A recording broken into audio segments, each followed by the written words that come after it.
بسم اللہ الرحمن الرحیم۔ السلام علیکم۔ وہ ایک حفظ کلاس کی ٹیچر تھی۔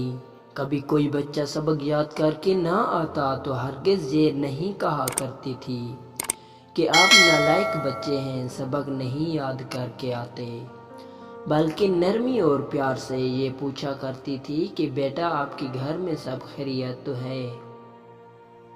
نہ آج آپ سبق نہیں یاد کر سکے۔ اگر اس بچے کے گھر میں واقعی کوئی مسئلہ ہوتا تو اس کو حوصلہ افزائی دیتی اور خود یا اپنے کسی لائق شاگرد سے کہہ کر جو سبق سنا چکا ہوتا اور فارغ ہوتا اس بچے کو سبق یاد کروا دیتی تھی۔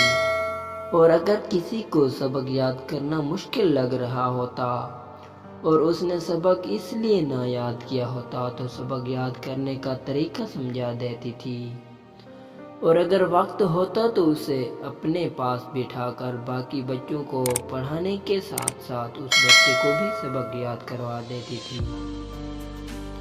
بچے اس سے بے حد محبت کرتے تھے اور اس کی ہر بات مانا کرتے تھے، کیونکہ وہ ان کو آسانیاں دیتی تھی۔ پڑھائی کو بچوں کے لیے آسان سے آسان تر بنانے کی کوشش کرتی تھی۔ اگر کوئی بچہ صبح سست نظر آتا تو وہ اس کو بلا کر پوچھتی تھی کہ بیٹا طبیعت تو ٹھیک ہے، ناشتہ کر کے آئے ہو، رات جلدی سوئے تھے؟ پھر جب معلوم ہوتا کہ اس کی نیند پوری نہیں ہے تو وہ اس کو آدھے پونے گھنٹے کے لیے کلاس میں ایک طرف کو جا کر سو جانے کو کہتی، کیونکہ وہ جانتی تھی کہ اگر بچہ تازہ دم نہیں تو وہ سارا دن ہی نہیں پڑھ سکے گا، بجائے اس کے کہ وہ سارا دن ضائع کرے اور کچھ نہ سنانے آئے وہ کچھ وقت بچے کا سو جانا برداشت کر لیتی تھی۔ کچھ دیر بچہ سو کر وضو کر کے تازہ دم ہو کے پڑھنے لگتا تھا۔ اس بچے کا سارا وقت ضائع ہونے سے بچ جاتا تھا۔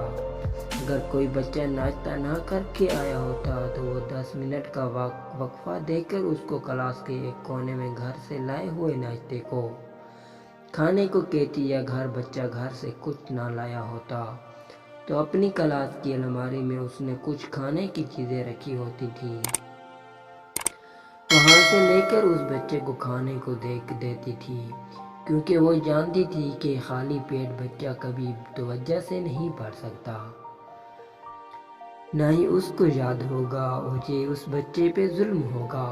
اگر بچے کی طبیعت ٹھیک نہ ہوتی تو والدین کو اطلاع کروا کر بچے کو گھر بھیج دیتی تھی۔ جب بچے اچھا پڑھتے، اچھا سناتے، وہ ان کو انعام دیا کرتی تھی۔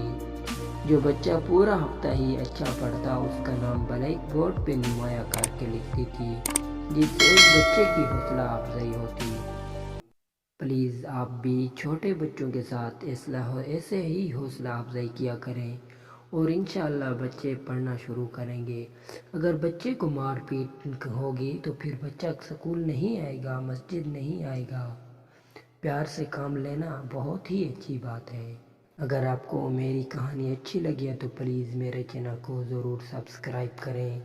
ملتے ہیں اگلی کہانی میں۔